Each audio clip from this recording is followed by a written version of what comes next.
2013. We really kind of got rolling in 2014. One of our farmers from Dirt Boys, Dennis Scanlon, really took the bull by the horns, as it were, and really got the organization kind of up and running.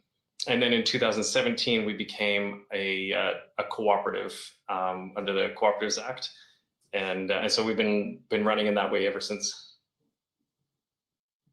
Cool. Were you guys doing a lot of marketing in the beginning, or how did you grow so fast? Was it just like word of mouth, or everyone just heard about it and wanted to get in on it? Yeah, it was definitely, and I think even now our strongest supporters are our customers, and so word of mouth has definitely been kind of the way that we have gone. I think the pandemic certainly helped when I don't know what it was like where you're from, but we went to the grocery stores and we saw empty shelves. And just recognize that the industrial model is a little bit broken, and we depend on certain things to be functioning in order for there to be food accessible to people. And so I think when people saw that, we never saw a disruption in our produce, because it's like an hour and a half at the most away. And so that we can always take that trip. And so local fresh vegetables is always available for people in our local community. So you're talking about. Yeah, go ahead. Oh, I think to jump on that, I think that is one of the challenges we're seeing as we grow. Like, we are actually having to look at marketing now, and it's exciting to actually, the business has changed dramatically in the last 18 months, and we're really focusing now on. We've done a lot of work in the background to give us the operational capacity to expand, and marketing is really the next big thing. So it's great to be kind of out talking about it and taking it to the next step. Okay. So how big do you guys plan on growing? Do you have an idea? Are you just going to let it grow like wildfire? I mean, I think we have huge visions for where it could go in terms of not just the Calgary specific, little business, but the actual kind of creating a genuine alternative in the food system and being a legitimate part of the overall food supply as a model. So I think this could be a model, and that's the way I'm looking at it. Certainly, is how do we actually take this system and take it from a cottage industry to a legitimate part of the mainstream food system, and I think that's the big opportunity. Yeah, that's an amazing idea. So in the beginning, it sounded like your movement was about getting just local farmers together, sharing overhead costs, and then you talk about being more interested in the future of food and regenerative stuff and sustainability. How has your guys' movement changed over time, and what do you think that you'll see as you expand? Yeah, that's a great question. I wonder, Rod, why don't you talk about some of the early stuff, and then I can talk about how things have changed in the last 18 months. Yeah, I mean, it's a great question, Ciara, because I think a lot of us were drawn to growing our own food, and the story that I like to tell is that I was growing kale in small plots. So I'm a spin farmer. You can take a look at that, small plot intensive farming. So you take backyards in cities, turn those into farmland, and then collect a bunch of those yards, and they give it to you for free. In exchange, they get a few vegetables. But what I recognized is that I was growing kale in this yard, and then just down the street growing kale in another yard, and had completely different responses to what was going on with the kale. And I think that this is an experience that's been happening across all of our farmers, is that we're going, okay, well, what's going on? And that really led us into a deep dive into soil and what's going on with the soil. And recognizing that only healthy soil produces healthy plants, and healthy soil actually resists pests and disease. Healthy soil sequesters carbon, and so like that. I think once we all there was a slow kind of learn on that idea, which just began to snowball, and we wanted to kind of have the healthiest food available. And so a couple of us, we start talking about our vegetables as medicine. And if you look at kind of the health environment right now, like a lot of doctors are prescribing vegetables for cancer patients and different things like that, because they recognize That's some of what we're all missing in our diets.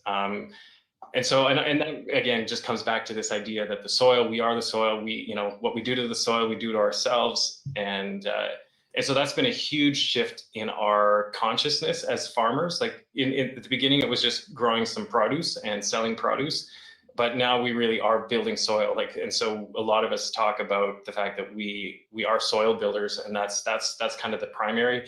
The vegetables are now like a byproduct of that process. And they're just a much more high quality byproduct of that process. And so that definitely has changed.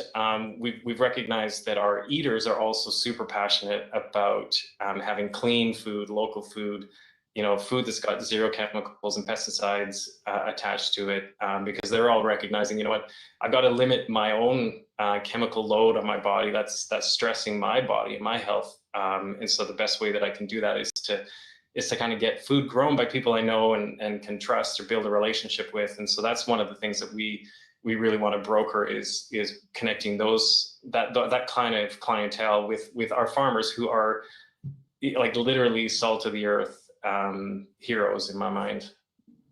But yeah.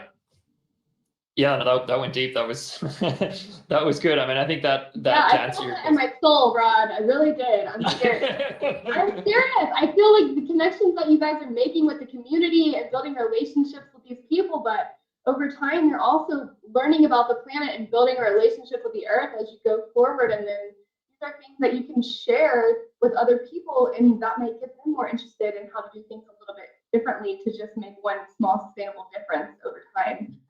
So seriously, that was an awesome. What were you gonna say, Lee? Well, yeah, no, I mean, I think you really tapped into it, and I think, you know, when we get to my presentation, I talk about connection is the way to actually changing the food system. And it's connecting people to their food and getting people to actually ask the question, you know, even if the first step they take is go into a big box store and pick something up off the produce aisle and say, where did this come from? That's just a little step, and it's a gateway drug. I mean, my personal journey is I came into YYC Growers as a customer, and not even a particularly engaged one at first.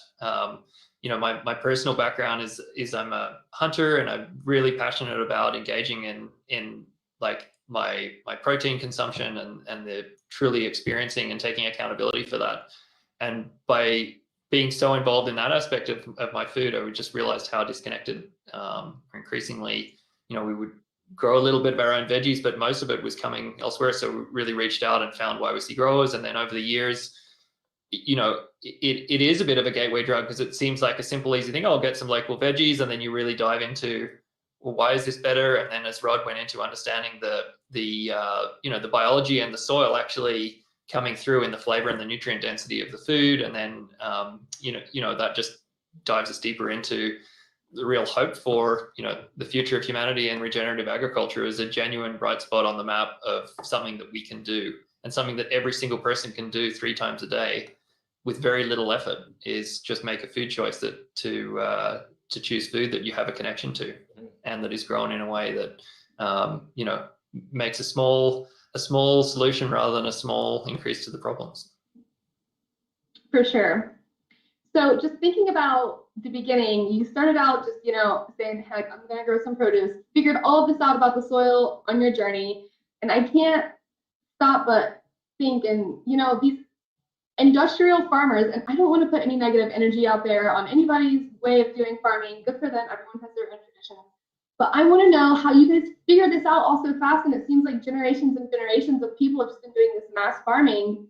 Where do you think they're ignoring the fact of the soil playing such a huge role, or they're just stuck in their traditional ways? Or what are your guys' opinions on that? You're closer to the industry than I am, so maybe you can shed some light on it. Yeah, I think that's a question for our regenerative farming expert, Rod. But yeah, I can get. But yeah, Rod, you give it. Yeah, but and I appreciate you kind of backpedaling on the kind of the throwing shade at the conventional farmers. You know, so I grew up on a farm, and in central Alberta, and my dad, I mean, used the chemicals, used the, you know, tillage, like it was just how it was done.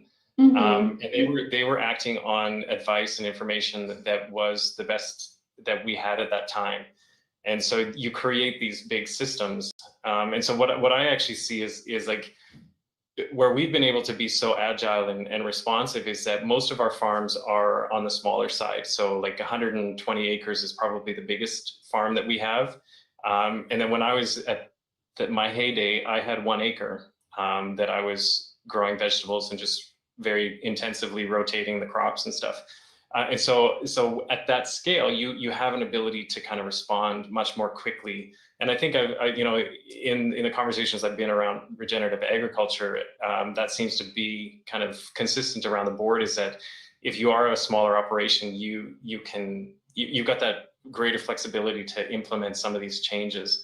And so I do think it's a structure issue. Like when you're farming 10,000 acres, 3,000 acres, you've got a system in place, and to kind of alter that system, it's a massive learning curve. And if you're used to kind of generating a certain level of income, then, you know, I think there's a lot of fear that, you know, shifting those practices means, you know, you're not going to have the income at the end of the day. So I think that's part of it. And I think the other part is that so much of our agriculture was built on ag systems that did soil science, where they baked the soil in order to kind of study. So all we really understood at that time was the physical component and the chemical component.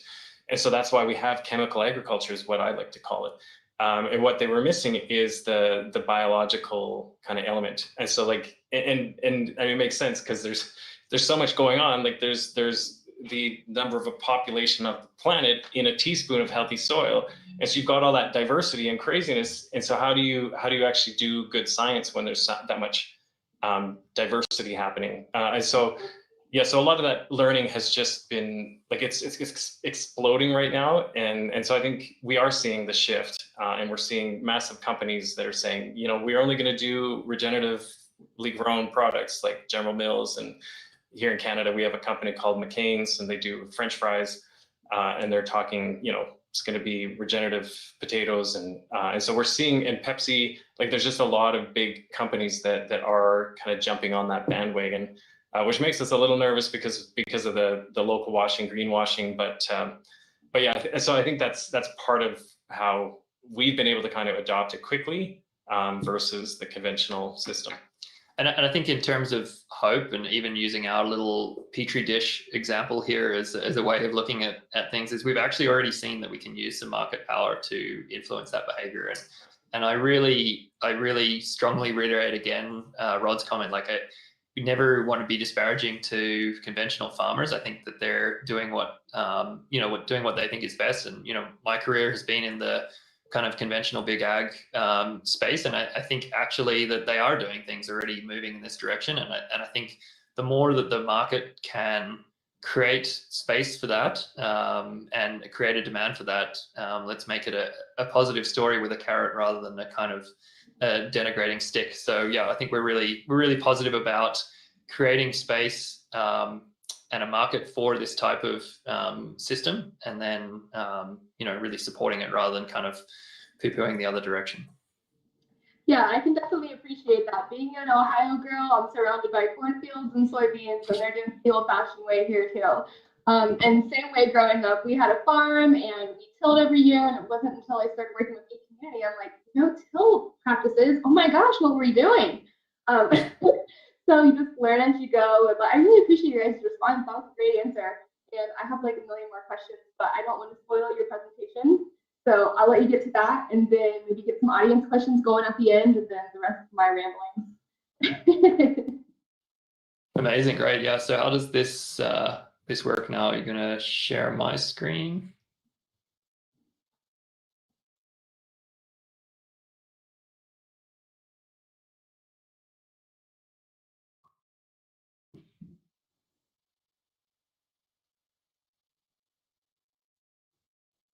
Okay.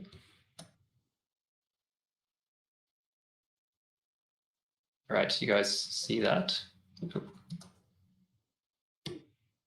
Yep.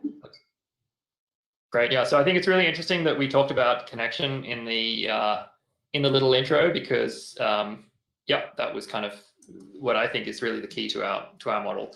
And I think I really just built this presentation around like, what is our model and why do we exist? And I think we can go a lot more into the regenerative stuff and see where the conversation goes. But yeah, the topic of my presentation was very much just around like, what is our system?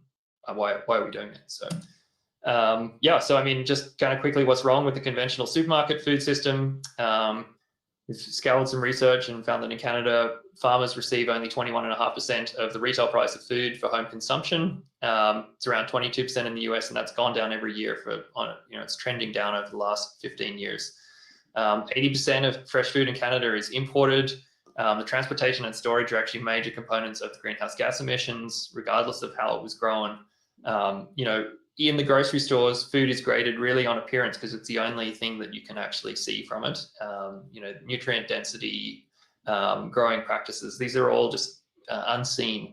And it's very difficult. There's no transparency about the source or the chemical usage. If you pick up a pepper in a store, at best you might see a country or a collection of countries of origin that it might be from. That's about it. So there are some definite challenges there from economic, environmental, and just kind of empowering to the customers. What about farmers markets? We kind of see this a lot as like, well, farmers markets are an alternative, but we view that they are great in that customers can interact directly with farmers, but there's definitely some drawbacks as well. I mean, there's a huge time commitment for the farmers. They have to be going off, spending time sitting at markets rather than actually farming. The costs are huge. I mean, everyone is paying to be there. All of the risk is on the farmer. You have to package up and bring your products. There can be a huge amount of wastage. And when we actually look at farmers' costs, a huge percentage of that is harvesting, washing, packaging, and transporting. And if you have to do all of that in the hope that you might make a sale, that puts a lot of risk on the farmers.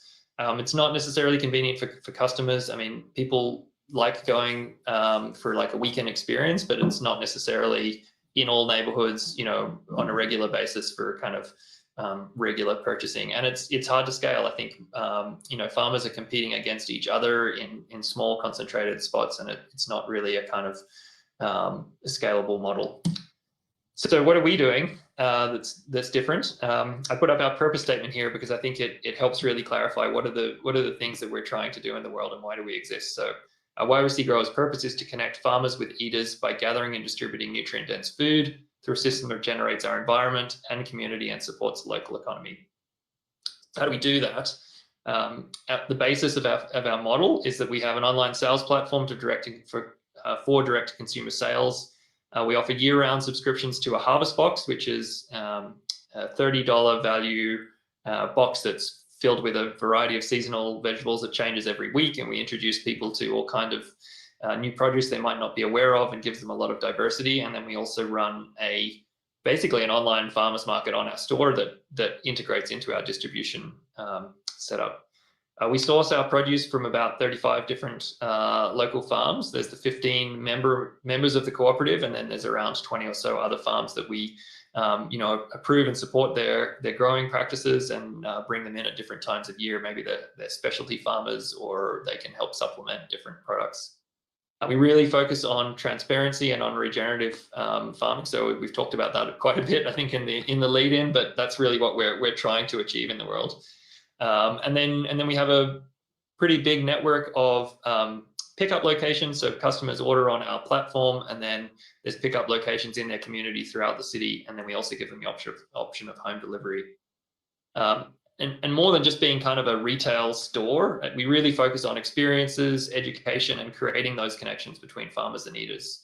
We have bi-weekly informational webinar type of sessions with our farmers. We host farm tours when COVID doesn't shut us down. We have scheduled education sessions. We have transparency. Every item that you purchase or you get in your harvest box, if you're a subscriber, is fully attributed to who grow it. And we have as much information as we can possibly provide on how they grow it, who they are, what their family is. There's a true actual connection. And we invite people to know their farmers by name, not just kind of by region or by growing type. And people, talk about specific farmers. I like Shirley's tomatoes and I like John's carrots, which is quite cool in a system of this scale.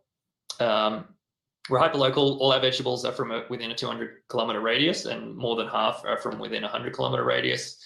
We do source fruit from a single source in British Columbia, because that's really the closest, really good fruit we can get here in Alberta. And then our structure is currently as a farmer-owned co-op.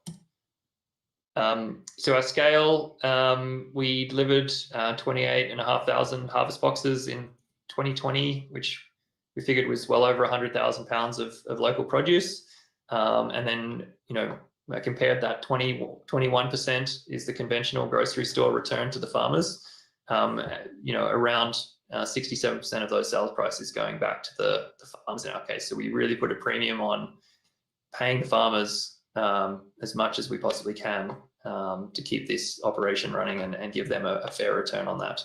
And now we're operating on 20 pickup locations throughout the city, which is growing a lot. So who are these farmers that we talk of? One of our real strengths, and I think as Rod talked about in the growth of the organization, has been the increasing diversity of the farmers, which has given us resilience and that ability to continue to provide food right through the winter.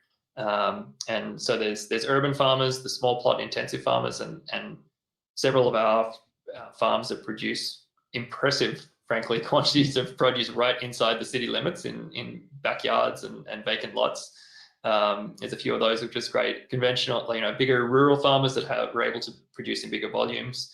And then we have a number of indoor growers using hydroponic and aquaponic systems, greenhouses, and we're increasingly partnering with people doing regenerative livestock, whether that's intensively managed cattle or pasture-raised pork or pasture-raised chickens, things like that. So that's kind of where we're getting our food from.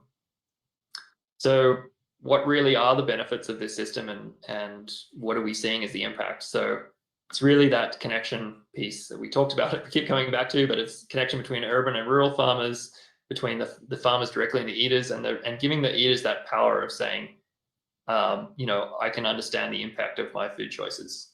And then by operating the system, we've got environmental benefits around supporting regenerative practices, reducing emissions in storage and transport, and it really eliminates food wastage. For the volumes that we're doing, we probably have like less than a single Rubbermaid of compost each week, and that's because of the way that everything is pre-ordered for kind of just-in-time delivery.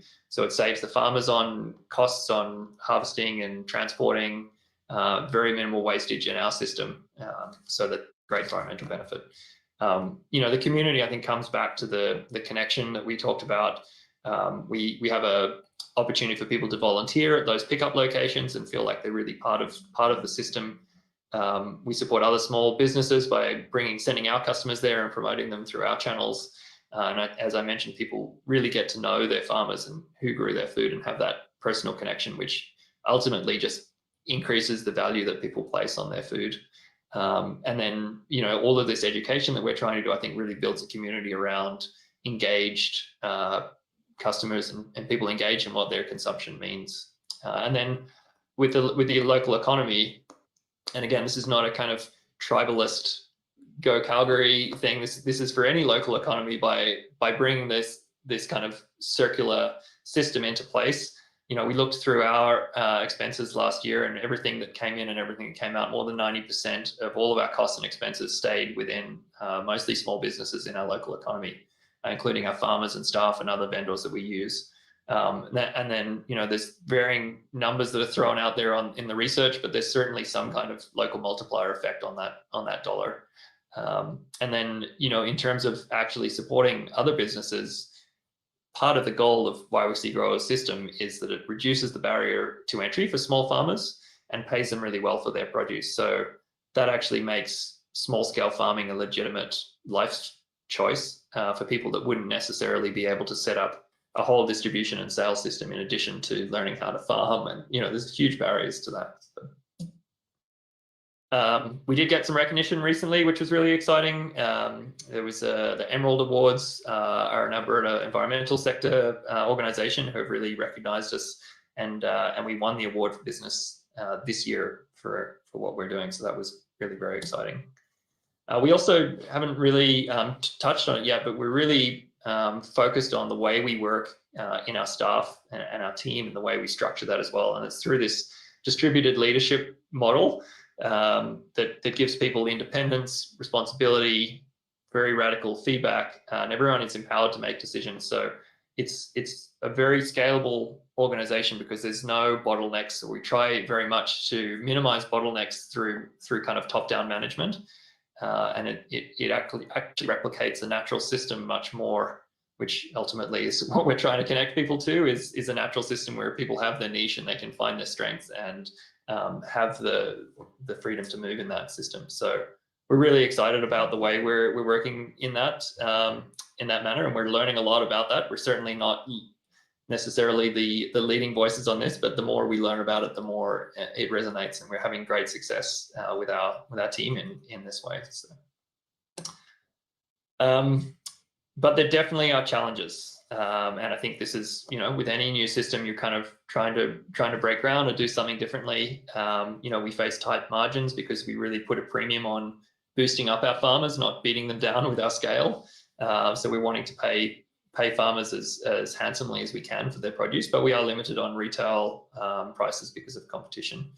There's an effort to try and educate people and bring them around to understanding this is an alternative to the mainstream system. Our technology is actually the demands on our technology are quite complex, and there are some out-of-the-box solutions that are more tailored to individual CSAs, or there are some very expensive options. So we're actually in the process of trying to develop our own or tailor our own system, but there's definitely a challenging thing to do.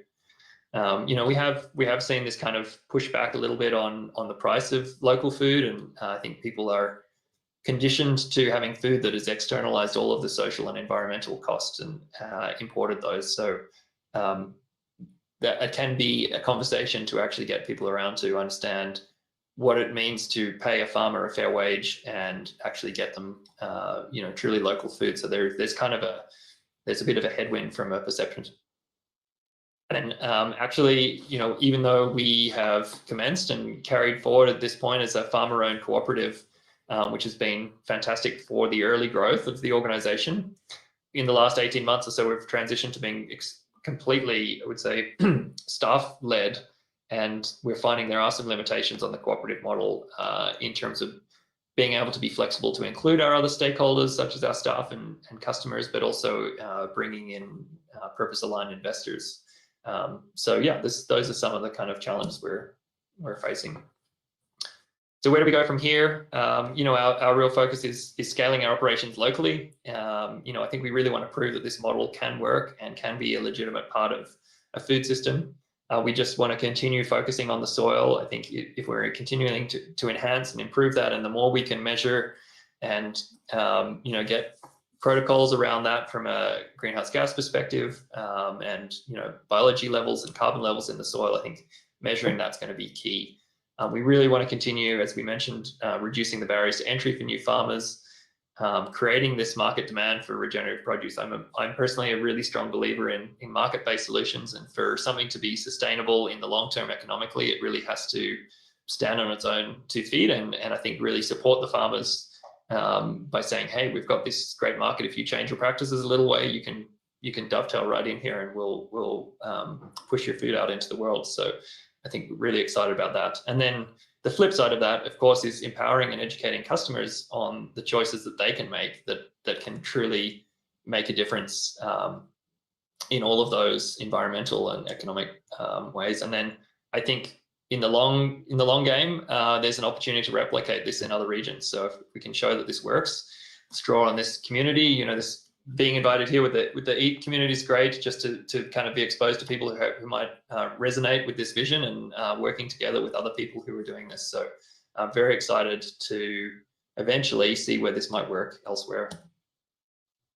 Yeah, and then maybe this is too much detail, but we're looking at kind of creating a company of the future, I guess. So we're looking at actually changing from that cooperative, the farmer-owned cooperative, to a structure, and we're looking at a few different options here, but these are kind of the outcomes we're guiding towards. So we want it to be fairly include all of the multiple stakeholders in the ownership and governance. We want it to be purpose-driven, so it can't be diluted by, shareholder primacy, and to really have some accountability towards the profits being directed to the purpose.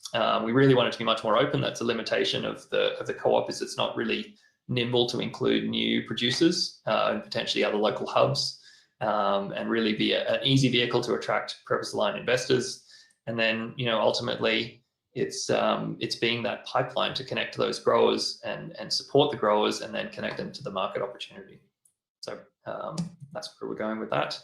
So yeah, so that's a quick snapshot on how our system works, and maybe Sierra, I'll hand it back over to you at that point. Great presentation. I feel like I have a really well-rounded understanding of your guys' organization as a whole. I love your model. You guys have such a great energy. I love how you're just encouraging everybody and empowering everyone to make small changes. Tell me, you mentioned something earlier in the beginning of your presentation about nutrient-dense foods.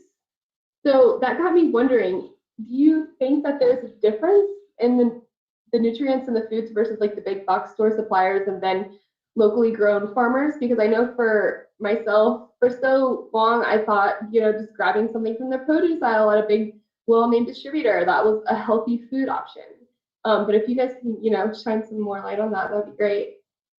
Yeah, there absolutely is a difference. And I think Rod is primed up and well versed in this. You can see him leaning forward in his seat to throw some data at you here. Yeah, so we've been following a little bit the Bionutrient Food Association, which I know that's where I met Mark Shepard, who I think is known to you all. So they're developing what they're calling the Bionutrient Food Meter. And in the trials, they've already recognized, the difference between 1 carrot, and I think they were measuring carotene. So the amount of carotene in 1 carrot was equal to the amount of carotene in 200 carrots. So just on that one kind of element itself, like you personally would have to eat 200 carrots to get the level of carotene that this 1 carrot was growing. So I think and that's why I was saying, like, we're only just kind of getting started on really understanding kind of where nutrition comes from. Mm-hmm. And the other part is like when you buy it from the big box store, and you bite a carrot, and you're like, oh, that's kind of bitter, and I don't know if you have an embodied memory of eating carrots from grandma's farm or whatever. But that flavor, a huge difference in taste. Yeah. Right. And so what we've learned is actually our taste buds are not dumb. They actually know what nutrition is, and it's called flavor. And so if it tastes good, it's got more nutrition in it. I'm mind blown. Science is so cool. Science is cool. It is. Yeah, I mean, I think we've seen the studies showing the level of the correlation between soil biology and nutrient density is mind blowing. Yeah, they're just totally paired. And there's probably so many people who have no idea, just like I didn't for a really long time. So you mentioned something about your harvest and your schedule and not having very much waste. So do you guys actually make your schedule around yielding your crops at harvest? Is that how it works? So yeah, I can talk about our schedule because we operate every single week year round. So we have a Friday cutoff for customers to change or amend their orders. Most of our customers are actually on a subscription, so they just know they're going to get a box each week. And then as soon as and then they also go on and shop on the store and add all these other great things they want to have at their community pickup location for the following week. And then as soon as we have those orders on a Friday, we then go out and place the orders directly with the farmers. And then the farmers have the weekend and Monday to harvest, and they bring it into us on Tuesday. And then it goes out to our customers Wednesday, Thursday, Friday, and a couple on Saturday. So there's a very short turnaround, and the farmers are all harvesting to order. There's no kind of picking things up just on speculation. Sounds like a great system. Mark, can you check out maybe their Instagram or one of their web pages? Do you guys have any pictures of your packaging that we could show? And you guys could talk about your packaging and how you came up with that and your decision making on the name as well.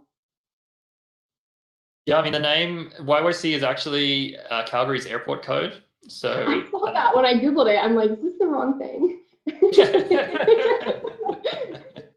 So Rod can probably talk more about that because yeah, I'm actually fairly new in the business, less than 2 years. So you know, Rod's one of the original gangsters who set it up in the beginning. Well, I don't know that I was involved in well, no, I was involved in the naming. That's right. We called it Metro Growers at the beginning because it was all just people in the city. But yeah, so YYC Growers, we wanted to kind of flag the fact that it's local, and so we are a Calgary-based company. And then you know, what's kind of morphed now is that, you know, we have kind of 3 pillars. We're local. It's about community, so YYC, and it's about the growers, and so that's our farmers. And then it's the distribution, which is the staff that have kind of taken on and are really kind of pulling it all together. And so we have that, the community, the farmer, and the staff that are kind of pointed to in our name. That's cool. Is that something from you guys that's there on the screen? Yeah, that's our Instagram. Yeah, I think Marcus is scrolling through that. So yeah, we also work with a number of on our kind of online store. We're bringing in a lot of local artisans or chefs that really aligned with that kind of sense of community. So supporting you know, smaller businesses that are Calgary based, that kind of align with our values, and just feeding them through our distribution system, which has been really successful because people love to be able to support those things, and they're not always easy for those producers to get into big box store right away, or, you know, retail shelf space, that sort of thing. So it's great to have that kind of local feel for products more than just our vegetables. Yeah, I would even love to maybe network with some of your farmers and just learn a little bit about their piece of the puzzle and what they're contributing to the big picture. That might be interesting too. For sure. Okay, so this is for both of you. Obviously, you have very different roles, so I'll need individual answers. But what does a day in your life at the job look like? Well, yeah, it varies. Hectic. I can tell you that 12 months ago, a day in my life was everything from running around the warehouse packing produce and trying to frantically get things onto our truck, to then sitting back and building financial models and trying to sort out our accounting. But fortunately, those days are a little bit more behind us, and I'm able to be a little more strategic now. So we have a staff of around 8 now, and so my role in lead link, as we call it within the Teal operating system that I talked about, is very much to support the rest of the team to you know, achieve that purpose and make sure that everyone's aligned on that purpose. So typical day is, yeah, feels like a lot of meetings, a lot of conversations with farmers about sourcing new supply, you know, working on education events or engagement events, looking for opportunities to create more experiences, thinking about our marketing. Every day there's an issue that comes up with, you know, the actual logistics of distribution, whether that's particularly in COVID, you know, a restaurant that we distribute through as a pickup point gets shut down, you know, all the restaurants have to close because of COVID, or, you know, a market that we had, a location we had got closed down and we're needing to find something else. So there's a lot of kind of just troubleshooting, it seems like, to run the system, because it is very complex. Like, we're taking a very perishable product and we're pulling it from 35 different sources, reorganizing it and rerouting it out into 20 different other points plus home delivery routes, and trying not to let anything slip through the cracks in the process. And then trying to work on the business model at the same time. So yeah, I feel like a lot of high level down to the nitty gritty and back up again is my Yeah, so is it your passion that keeps you grounded, or how do you not get overwhelmed by all of this? Well, I'll go on the record and say that I don't always succeed in not getting overwhelmed by all of this. It has been. You're putting on a pretty good act right now then. It can be overwhelming, but no, I think it is the passion. Honestly, it's something I so truly believe in, and I think it's something that is such a positive change that can impact so many people, and it's something that is not political. You know, you can come from. We have people who are, you know, vast opposite ends of the political spectrum, economic spectrum. It's something that everyone can agree on, that you eat 3 meals a day. If you change the way you think about that food, you know, we can all agree on these incredible environmental, economic, social benefits that come with that. And for me, this is just, it's a real burning passion around how do we exist on the planet in a way that is engaged and, you know, being a small part of the solution rather than a continuing part of the problem. So I'm really, really passionate about that. And I think, to your point, that's what that's what keeps me grinding it out. I feel like this is the thing that I never knew that I needed, and now that I'm sad that I'm not a local because I want to be a part of this. And I really wish that there was something in my area, and I hope that there's something that we all can do to work together to try to push towards that movement. So maybe there will be at one point, because I love this idea. So let's hear. We'd love to create a system that we could replicate in your area too. So. Yeah, please do that. What about you, Bob? What is your day-to-day like? Yeah, so I was doing the job that Louis is doing, and we've transitioned, and so I've actually kind of taken a bit of a back seat while I dedicate most of my time to farmers and scientists, local scientists here in Calgary. So we're really trying to develop we did some baseline soil data metrics this year, and so we're wanting to just give people that deep sense of assurance that what we're doing, like we're not greenwashing. We can show you the data. We can introduce you to the farmers, and get their practices. And so I've been spending. Is that something that you've encountered, like people doubting your guys' authenticity along the way? Well, I mean, when you're in it, no. So people that are kind of customers, they believe it and they know it because they can taste it. And that's why they're there, yeah. Yeah, exactly. And so, but in order to try and convince, because we've got more capacity, and so we need more people involved. And so this is one of the ways that we're trying to think about addressing some people that have maybe a little bit more resistance, and are just jaded, because we're all a little jaded. But yeah, so that's part of it. And then I also work on a community farming project that combines our Indigenous community and newcomers. And so one of the values that we have with YYC Growers is trying to onboard new farmers, and recognizing that not a lot of Canadians want to do that job, but there are a lot of newcomers that come to Canada that have agricultural backgrounds, but definitely don't have access to market. And so YYC Growers is partnered a little bit with this. It's called the Land of Dreams project, and so we're not quite at the point where we're producing food enough to sell, but YYC Growers is sitting here waiting for them once that happens. So I'm doing a lot of kind of community building and soil, getting a farm basically established along with the help of newcomers and the Indigenous to kind of make that happen. So there's some of the things that I do, and then a lot of interactions with the community. So different talks. I was just recording some videos for a school that wanted to know kind of a little bit of what we're doing, and so I'm sending those off to them.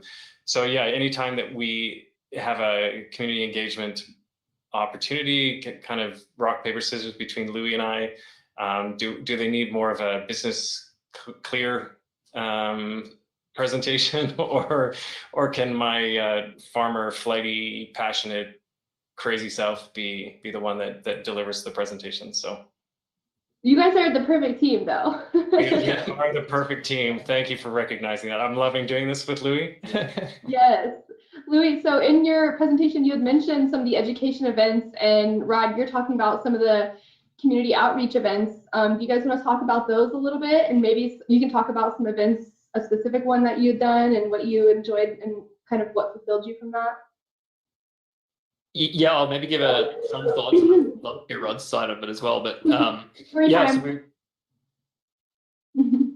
Yeah, yes, we're doing a bi-weekly session that's called Meet the Farmer, and it's a facilitated session. Rod's hosting these, and people can come on and have a Zoom meeting with one of our local farmers, and we've been doing these all through COVID and the summer, and really trying to engage people on a variety of topics to dive into some of these things we've talked about today, whether it's the benefits of rotational grazing on cattle, or the importance of soil microbiology, or saving seeds.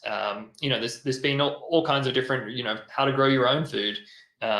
So we're really trying to engage people on an ongoing basis. We have some really exciting events actually coming up that I'd love to plug a little bit. We, again, we're so kind of deeply supported by the community. We're actually reaching out to the community for a crowdfunding campaign to help us fund. We had to do some operational upgrades, so we're really hoping that community will support us on that, and to reward them, we're building some incredible events. We're going to do a bike tour of the urban farms that we have around Calgary, and tour people through and talk about and stop at some of the different farms, and then stop at some of our friends in the coffee and brewery type of space. And so that's going to be really exciting to actually show people hands on the ground, like, here, we can just ride around the city and show you where your food is growing. And then we're going to do some rural farm tours. We go out and actually look at some of the bigger farms that are doing incredible work on capturing carbon in the soil, and really building soil biology. And then another really exciting one is we're going to have a bunch of well-known local chefs actually come in and host a really unique culinary experience in our warehouse, using our local produce and kind of giving their fine dining angle on how they see the beauty in the produce and engaging the people in that. So those are some examples of some of the type of experiences that we get a kick out of bringing our customers in to partner with us. Yeah, you guys have some great ideas. I just wish I was there. I'm definitely going to come visit this place. No, yeah, you're welcome anytime. So I'm going to check and see if we have any questions from the audience. Not yet. Okay, so audience, we have 10 minutes left if you want to drop any questions to get some answers before we end it for the evening. In the meantime, I'll keep asking my questions unless you guys have anything that you want to cover that you're super excited about. Congratulations on your award, by the way. Wanted to mention that. Thank you very much. We'll have to let you know they actually filmed a documentary just this last week. So when that comes out in January, we'll make sure we share that back with you as well. Yeah, do that. I'm sure that our audience will love to see it. So we'll pass that along. So what do you guys think has been the most important thing that you've learned from the beginning to where you are now with this journey? Yeah, Rod, why don't you give the early learnings? Yeah, there's so many learnings. Where do I even go? One of the things that popped into my head right away was,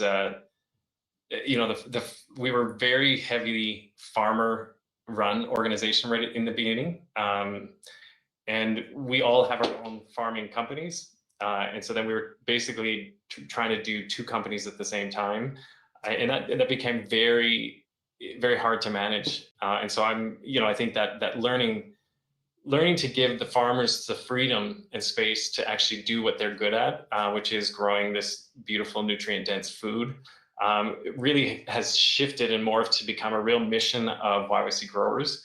And so that's been a huge learning. That it was really exhausting. Exciting, as we're all just kind of there rolling up our sleeves. One of the things I would often say is that counting vegetables is a lot harder than you think. Putting from one into this bag, one into this bag, one into this. There were so many mistakes that would happen, and so it's nice to have consistent staff that are can take care of it. So that's been a huge learning. And I think for me, the soil learning has just been intense. It just feels like a rocket ship of learning about what the soil is capable of. Actually, one of the farms that we're going to go on a farm tour, Happiness by the Acre, did well, bought land, did a soil test, and came up with 0.5% organic material in that first year. So it's just a conventional farm, typically canola or barley or wheat in this part of the world. And they put in a very kind of intense rotational grazing system with cattle. And in 3 years, they bumped that organic matter from 0.5% to between 10 and 15%, depending on where it was on the farm. And so that was a goal that they had set for 20 years, Wow. I believe. And they accomplished it in 3 years. And I think it actually kind of blows current scientific data out of the water as well. And so if we get, super focused as stewards of this land, we can make huge strides. And so I think that's been a huge learning, and I think something that we hope inspires other farms across Alberta and across the world. What about on the business side of it? Yeah. Yeah, I honestly think the thing I learned the most is how difficult this business is. It seems simple enough to buy some food and retail it, but there is incredible amount of complexity and difficulty to actually pull this off really well. And the devil is in the details. It takes incredible precision at the same time as moving, fast and high volume to get this right. And I think, the technology required, and I think we're in a very exciting age in the way that, the access to this sort of thing is increasing day by day, the way the technology is advancing. And I think what's available to us now to develop systems as we need them is getting better and better. I mean, that has been, full disclosure, we've been working for a year now on an alternative to an off-the-shelf fulfillment program, like a customer portal. And, we're still hitting roadblocks trying to get that launched. So it's very difficult to actually do what we do. And there's a lot of complexity in it. So yeah, on the business side, that's definitely been a learning. I think the other big learning that I've had is just the power of this distributed leadership model, and really having the right people having clear accountability for their roles, and having ownership and purpose to their roles, and ability to be their own boss. I joke that if we did have titles, then everyone would just be CEO. Yeah. So, I mean, it might be CEO of a small aspect of the business, but that is really how we view it, and really give people that, that responsibility and that freedom. And we're really finding that that's been incredibly liberating and unlocking of people's potential to find what they're good at and give them ownership of those roles. So yeah, I think those are some of the things that I've learned, but yeah, overall just excitement for the potential as well. It's the other thing. I think I came in here thinking, I'll come in and help this business operate for a little while, and then what I really learned was there's a lot more that we could be doing here, and this is such an incredible, exciting opportunity to create an alternative to the conventional food system that potentially works on a bigger scale. So. Great responses from you both. We do have a question here from the audience. It says, what was the hardest obstacle with community engagement? Karen, do you want to take that, or do you want me to? Well, I mean, it inspires one thought, because when we were really aiming to go big, I think it was around 2018, and we had a really successful year in 2017. So we really kind of made plans to double. And wouldn't you know, a Facebook rejig of their algorithms happened April of that year. And so prior to that, we just seemed to kind of resonate with people, and through Facebook did most of our marketing in that way. And it just kind of rolled out, was like easy as pie. That changed, and again, did I mention we were a very farmer heavy run? So we did not see this coming, and we just kept trying to beat our heads against the pavement. But it really hurt our business that year, that shift. And so that was I guess a bit of an obstacle, and it made us realize we need to be much more kind of direct in our relationship building with the community. Yeah, so I don't know if anything comes to your mind, Louis. Yeah, I think for me, the thing that I still get a lot is it's almost your reaction, Sierra, like, wow, this sounds amazing. Why haven't I heard of it? Right. Yeah. And that's coming from people, my neighbors, trying to get that word out there, trying to make sure that everyone that comes through the door has an exceptional experience, because as soon as first impressions last, and if there's a mistake with their order or something that's not right, then we've got to make sure that people have a great experience when they do come in, to reduce that kind of turnover. But people changing cities or changing circumstances, so no one lasts forever. So I think just that trying to really get the awareness out there has been a surprising challenge, and I think just relying on social media is definitely not enough, and we're really ramping up our efforts on the marketing side now. But the challenge has just been truly getting the awareness, and it takes a little bit of a long form conversation to really get it out. It's not necessarily a tagline you can put on a billboard that people will just jump on, particularly when the big box stores are saying shop local, hashtag, or sorry, appendix, 5% of our produce now is bought in Alberta. Yeah, when that's exactly how my grocery stores are here, like hashtag shop local, and I'm like, this is Kroger. Yeah. Okay, guys, I hate to say it, but we're at the top of the hour, and I have a ton of more questions that I don't have time to ask. But maybe we can have you guys on again sometime, or maybe we can even just network at another time. Maybe get a virtual coffee over Zoom, and I can pick your guys' brain. But thank you so much for coming on. I love how transparent you guys are about your organization and your structure. Like, I'm mind blown about everything that you're doing. It's awesome. So keep up the good work, and I'll just let you guys, say any closing thoughts that you have, and then we'll say bye to the audience, and Mark will take us out of here. Yeah, I just really, really thankful for the opportunity, and yeah, that's all I've got to say. Eat local, for real. Awesome. Yeah. For real. Thanks so much, Sierra. I really appreciate the opportunity as well. And yeah, it's actually great for us sometimes get bogged down in the weeds and the challenges and the stress of running the business. It's great to step back and talk about the excitement and the vision behind it. So thanks for giving that to us. Yeah, I love being able to connect with people that are so far away from me, but we still have the same ideas and are passionate about the same thing. So it's been awesome, guys. Thank you so much. Have a great evening. Thank you. Same to you. Thanks, everyone.